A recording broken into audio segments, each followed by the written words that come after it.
आप रोज सुबह उठते हैं, बिस्तर से नीचे पैर रखते हैं और सीधा अपने दिन में भाग जाते हैं। लेकिन क्या आप जानते हैं, यही पहला कदम तय करता है कि आपका पूरा दिन कैसा बीतेगा।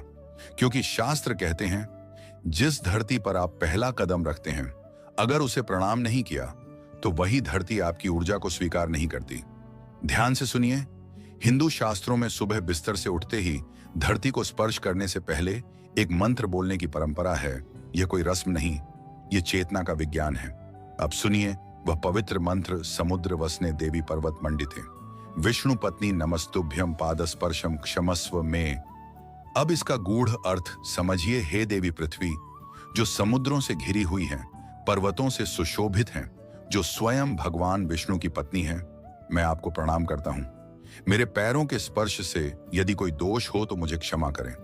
लेकिन असली रहस्य अब शुरू होता है। यह मंत्र माफी मांगने के लिए नहीं है, यह मंत्र अहंकार तोड़ने के लिए है। सुबह जब मन बिल्कुल खाली होता है, उस समय अगर व्यक्ति धरती से क्षमा मांगता है तो उसका अहंकार दिन शुरू होने से पहले ही झुक जाता है। अब विज्ञान की बात सुनिए। सुबह उठते ही जो पहला विचार और पहला भाव बनता है, वही आपके मस्तिष्क को पूरे दिन के लिए प्रोग्राम कर देता है। जब आप कहते हैं पादस्पर्शन क्षमस्व में, तो आपका मस्तिष्क विनम्रता, कृतज्ञता और शांति की तरंग में चला जाता है।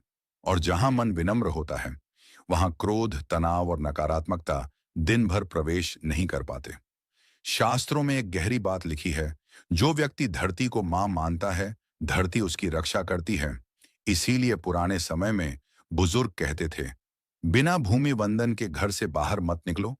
अब ध्यान दीजिए, एक और सत्य पर धरती को विष्णु पत्नी क्यों कहा गया? क्योंकि धरती धारण करती है जैसे विष्णु संसार का पालन करते हैं। और जो व्यक्ति पालन करने वाली शक्ति का अपमान करता है, उसके जीवन में अस्थिरता आती है। इसलिए सुबह का सही क्रम यह है, आंख खुलते ही दोनों हथेलियों को देखें, भूमि वंदन मंत्र बोलें, फिर धरती को स्पर्श करें और मन में कहें, आज का दिन शुभ हो। बस इतना ही। अंतिम संदेश जो इंसान दिन की शुरुआत धरती को प्रणाम करके करता है, उसके जीवन में कभी भी जमीन नहीं खिसकती। अगर यह ज्ञान आपके दिल तक पहुंचा हो, वीडियो को लाइक जरूर करें, चैनल को सब्सक्राइब करना ना भूलें और कमेंट में लिखिए, जय मां पृथ्वी।